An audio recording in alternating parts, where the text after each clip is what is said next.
Clairvoyance and Occult Powers by Swami Panchadasi, William Walker Atkinson. Lesson 5 was Mind Reading and Beyond. This now is Lesson 6, Clairvoyant Psychometry. The word clairvoyance means clear seeing. In its present usage, it covers a wide field of psychic phenomena and is used by different writers to designate phases of psychic phenomena differing widely from each other. The student is apt to become confused when he meets these apparently conflicting definitions and usages. In the glossary of the Society for Psychical Research, the term is defined as the faculty or act of perceiving, as though visually, with some coincidental truth, some distant scene. It is used sometimes, but hardly properly, for transcendental vision, or the perception of beings regarded as on another plane of existence. End of the definition. Mrs. Henry Zschokke, a distinguished writer on the subject of psychic phenomena, in one of her reports to the Society for Psychical Research, says, quote, "The word clairvoyant is often used very loosely and with widely different meanings. I denote by it a faculty of acquiring supernormally, but not by reading the minds of persons present, a knowledge of facts, such as we normally acquire by the use of our senses. I do not limit it to knowledge that would normally be acquired by the sense of sight, nor do I limit it to a knowledge of present facts. A similar knowledge of the past, and if necessary, of future facts may be included. On the other hand, I exclude the mere faculty of seeing apparitions or visions, which is sometimes called clairvoyance." End of quote. The above definitive explanation, of the term clairvoyance agrees with the idea of the best authorities, and it distinguishes between the phenomena of clairvoyance and that of telepathy, on the one hand, and between the former and that of seeing apparitions, on the other hand. I personally accept this distinction as both scientific in form and as agreeing with the facts of the case. You will, of course, see that the acceptance of the existence of the astral senses throws light on many obscure points about which the psychic researchers are in doubt, and reconciles many apparently opposing facts. All scientific authorities, as well as the best occultists, divide the phenomena of clairvoyance into several well-distinguished classes. The following classification is simple and indicates clearly the principal forms of clairvoyant phenomena. Number 1. Simple clairvoyance. Simple clairvoyance is that in which the clairvoyant person merely senses the auric emanations of other persons, such as the auric vibrations, colors, etc., currents of thought vibrations, etc., but does not see events or scenes removed in space or time from the observer. Number 2. Clairvoyance in space. That is the clairvoyance in which the clairvoyant person senses scenes and events removed in space from the observer, and also often is able to sense such things even when they are concealed or obscured by intervening material objects. Number 3. Clairvoyance in time. Clairvoyance in time is that in which the clairvoyant person senses scenes and events which have their original place in past time, or scenes and events which will have their original place in the future. I shall describe each of these 3 classes, with their many variations, as we reach them in their proper places in these lessons. Before doing so, however, I wish to explain to you the several methods by which clairvoyant vision is usually induced. These methods may be designated as follows. Number 1.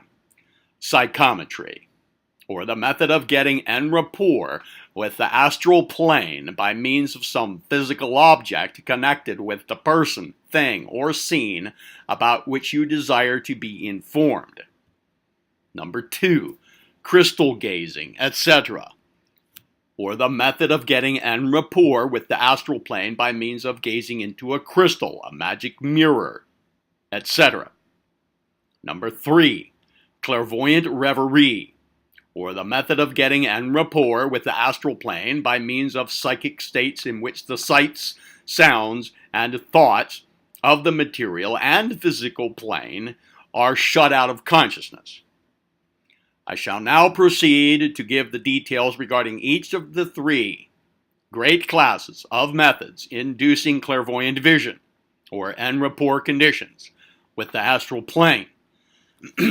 First, psychometry.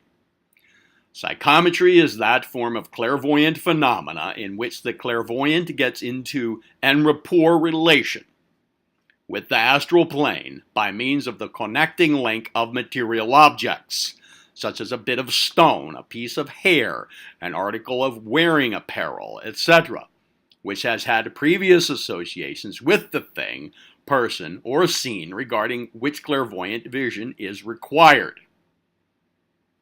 Without going into technical occult explanations, I would say that the virtue of these articles consists entirely of their associative value. That is to say, they carry in them certain vibrations of past experience which serve as a connecting link or associated filament with the thing which is sought to be brought into the field of clairvoyant vision. To reach clairvoyantly a thing, scene, or person in this way is akin to the unwinding of a ball of yarn when you hold the loose end in your hand, or it is like giving a keen-scented dog a sniff at a handkerchief once carried by the person whom you wish him to nose out for you. A well-known authority on the subject of psychic phenomena has said on this point, quote, "The untrained clairvoyant usually cannot find any particular astral picture when it is wanted, without some special link to put him in rapport with the subject required. Psychometry is an instance in point.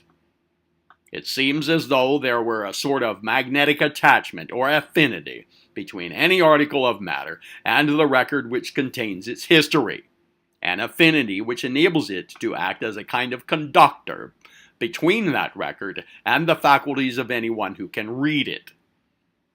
For instance, I once brought from Stonehenge a tiny fragment of stone not larger than a pin's head, and on putting this into an envelope and handing it to a psychometer who had no idea what it was, she at once began to describe that wonderful ruin and the desolate country surrounding it, and then went on to picture vividly what were evidently scenes from its early history, showing that the infinitesimal fragment had been sufficient to put her into communication with the records connected with the spot from which it came.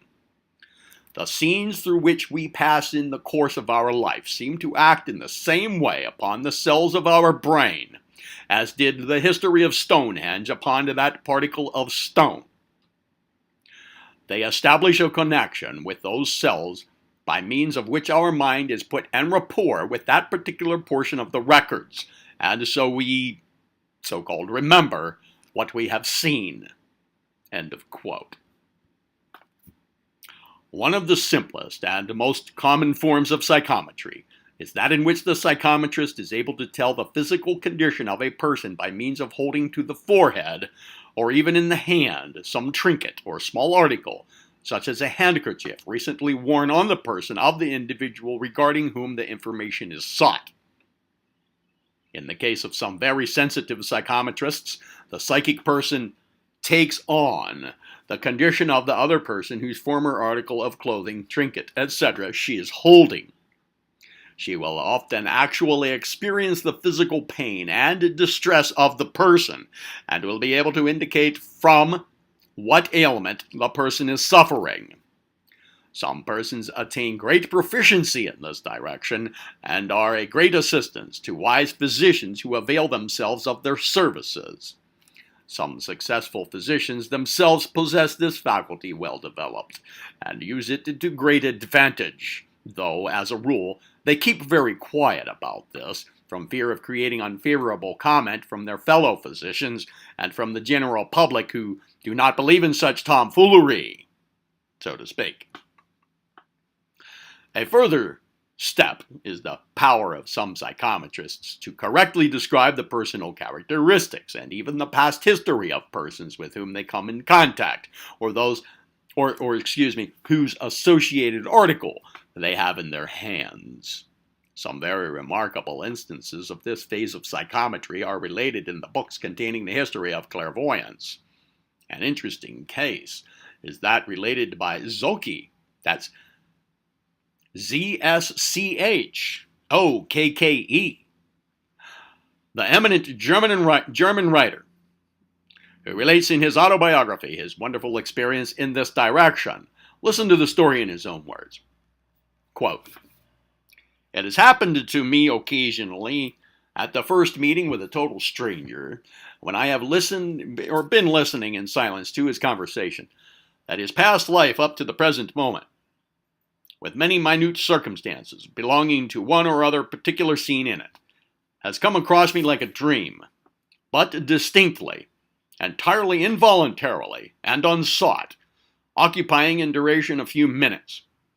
For a long time I was disposed to consider these fleeting visions as a trick of the fancy, the more so as my dream vision displayed to me the dress and movements of the actors, the appearance of the room, the furniture, and other accidents of the scene, till on one occasion, in a gamesome mood, I narrated to my family the secret history of a seamstress who had just quitted the room. I had never seen the person before. Nevertheless, the hearers were astonished, and laughed, and would not be persuaded that I had a previous acquaintance, but the former life of the person, inasmuch as what I had said was perfectly true. I was not less astonished to find that my dream vision agreed with reality. I then gave more attention to the subject, and as often as propriety allowed of it, I related to those whose lives had so passed before me the substance of my dream vision, to obtain from them its contradiction or confirmation. On every occasion its confirmation followed, not without amazement on the part of those who gave it. On a certain fair day I went into the town of Waldshut, Waldshut, Waldshut, accompanied by 2 young foresters, who are still alive. It was evening, and, tired with our walk, we went into an inn called the Vine. We took our supper with a numerous company at the public table, when it happened that they made themselves merry over the peculiarities of the Swiss in connection with the belief in mesmerism, Lavater's physiognomical system, and the like. One of my companions, whose national pride was touched by their raillery, begged me to make some reply, particularly in answer to a young man of superior appearance who sat opposite and had indulged in unrestrained ridicule. It happened that the events of this person's life had just previously passed before my mind. I turned to him with the question whether he would reply to me with truth and candor if I narrated to him the most secret passages of his history, he being as little known to me as I to him. That would, I suggested, go something beyond Lavater's physiognomical skill. He promised that if I told the truth he would admit it openly. Then I narrated the events with which my dream vision had furnished me, and the table learned the history of the young tradesman's life, of his school years, his peccadilloes, and finally, of a little act of roguery committed by him on the strong box of his employer. I described the uninhabited room with its white walls, where to the right of the brown door there had stood upon the table a small money chest, and so on. The man, much struck, admitted the correctness of each circumstance, even which I could not expect. Of the last. End of quote. Now that incident is typical of this class of psychometry, and many persons have had at least flashes of this phase of the power. The only remarkable thing about this particular class is its faithfulness regarding details. This shows a very fine development of the astral sense. The feature that makes it psychometric, instead of pure clairvoyance, is that the presence of the other person was necessary to produce the phenomenon. A bit of clothing would probably have answered as well. Zschokke does not seem to have been able to manifest time clairvoyance independent of the presence of the person connected. He needs the associated link, or loose end, of the psychic ball of yarn. Next in order in the list of the phenomena of psychometry is that in which the psychometrist is able to describe a distant scene by means of a bit of mineral, plant, or similar object, once located at that place. In such cases, the psychometrist gets en rapport with the distant scene by means of the connecting link mentioned. Having obtained this, he is able to relate the events that are happening on that scene at that particular moment. Some very interesting cases are mentioned in which the psychometrist has been able to, so to speak, spy in on a certain place by means of some small article which has recently been located in that place. For instance, I once gave a young psychometrist a pen holder from the office of a lawyer, a friend of mine, located about 800 miles from the psychometrist. She gave a perfect picture of the interior of the office, the scene across the street visible from the office window, and certain events that were happening in the office at that moment, which were verified by careful inquiry as to persons and time. Every occultist or investigator of psychic phenomena has experienced many cases of this kind. Another phase of psychometry is that in which the psychometer is able to sense the conditions existing underground by means of a piece of mineral or metal which originally was located there. Some wonderful instances of psychometric discernment of mines, etc., have been recorded. In this case of psychometry, all that is needed is a piece of the coal, mineral, or metal which has come from the mine. Following up this psychic lead, the psychometrist is able to describe the veins or strata of the surrounding land, although they have not been uncovered or discovered. Still another form of psychometric discernment is that in which the psychometrist gets en rapport with the past history of an object or of its surroundings by means of the object itself.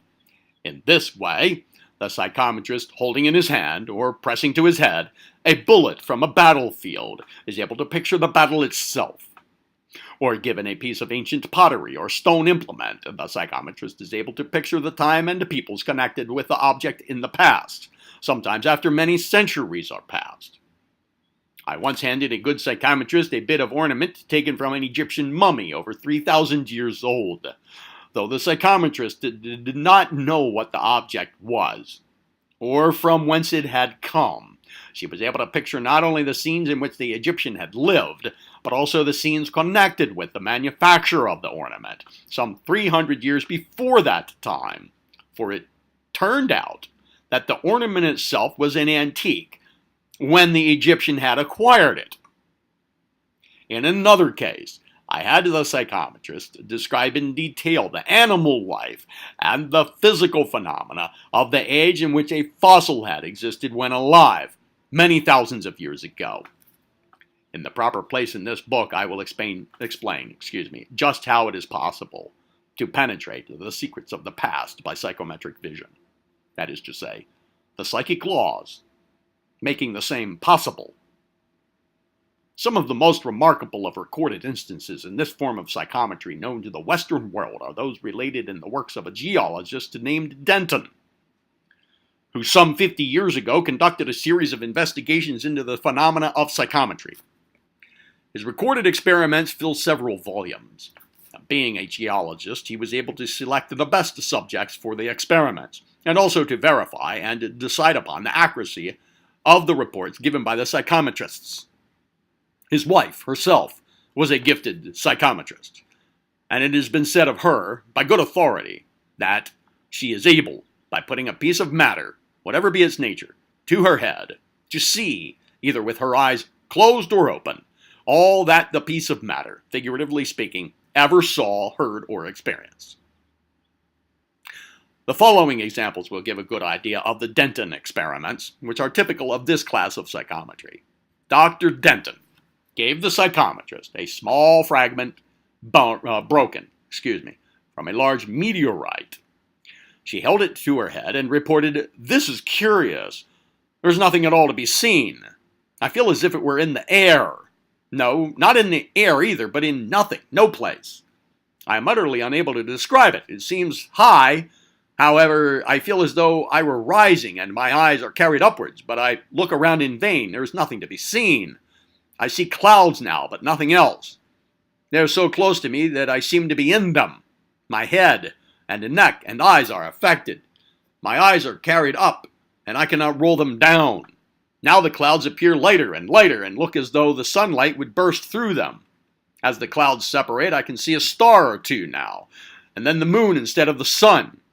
The moon seems near and looks coarse and rough and paler and larger in size than I ever saw it before.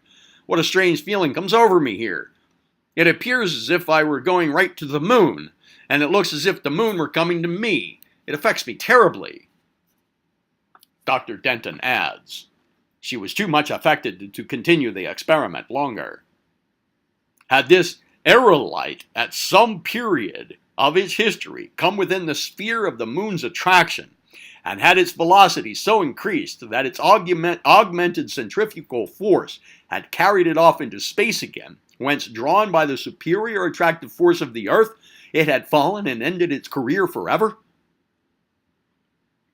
At another time, Dr. Denton tested the psychometrist with a whalebone walking cane.